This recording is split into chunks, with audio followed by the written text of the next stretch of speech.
નમસ્કાર, ચેકપોસ્ટ લાઈવમાં આપનું સ્વાગત છે. હું ગૌતમસિંહ સુદા અને ઘણો મહત્વનો અતિ મહત્વપૂર્ણ પ્રશ્ન ઉપર પ્રશ્નાર્થ ચિહ્ન મૂકવા માંગુ છું.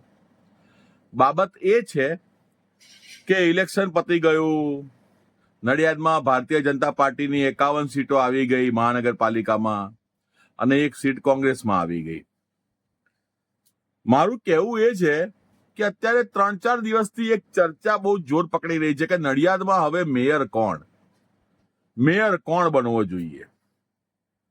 હવે હું એક નાગરિકની દ્રષ્ટિએ, એક તટસ્થતાની દ્રષ્ટિએ અને ભેદભાવ થી પર જઈ એક વાત કહેવા માંગુ છું. ઉપલા નેતૃત્વને કે જે આ બાબતે વિચારણા કરી રહ્યું હશે એમને. હું તો ભારતીય જનતા પાર્ટીમાં છું નહીં, પણ ભારતીય નાગરિક તો ખરો ને, નડિયાદમાં તો રહું છું ને, એટલે મારો મૂળભૂત અધિકાર છે બોલવાનો. એટલા માટે હું બોલી રહ્યો છું. એટલે કોઈ ભાજપના કાર્યકરને ખોટું લાગે તો એમાં મને કશો વાંધો નથી, ભલે એમને ખોટું લાગે.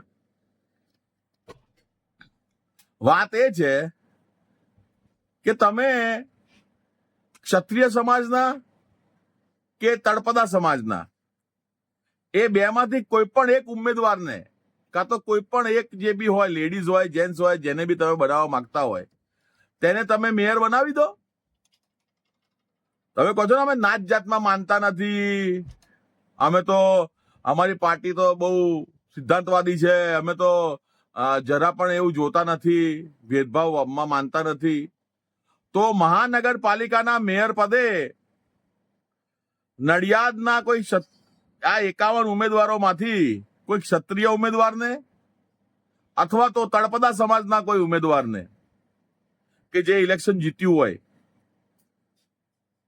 તેમને મેયર બનાવો ને. કેમ નથી બનાવતા?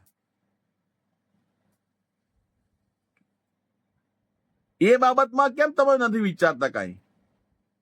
એટલે આમાં અમુક સમાજના લોકોએ ઈજારો લીધો છે કે જે મુખ્ય હોદ્દો હોય તે અમુક જે સમાજ હોય એમના લોકોએ જ પ્રતિનિધિત્વ કરવું.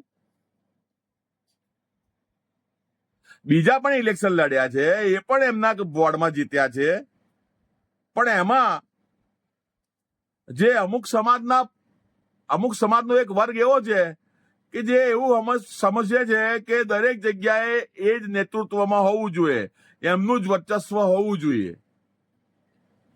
તો એ તો ખોટી વાત છે ને, કારણ કે તમે બધા સંતરામ મંદિરે દર્શન કરી અને પછી તમે ફોર્મ ભરવા ગયેલા, આખા પેલા ટેમ્પામાં કે ટ્રકમાં બેસીને બધા ભેગા થઈને, અને તમે જીત્યા છો તો પછી એની અંદર ભેદભાવ ના હોવો જોઈએ. ક્ષત્રિય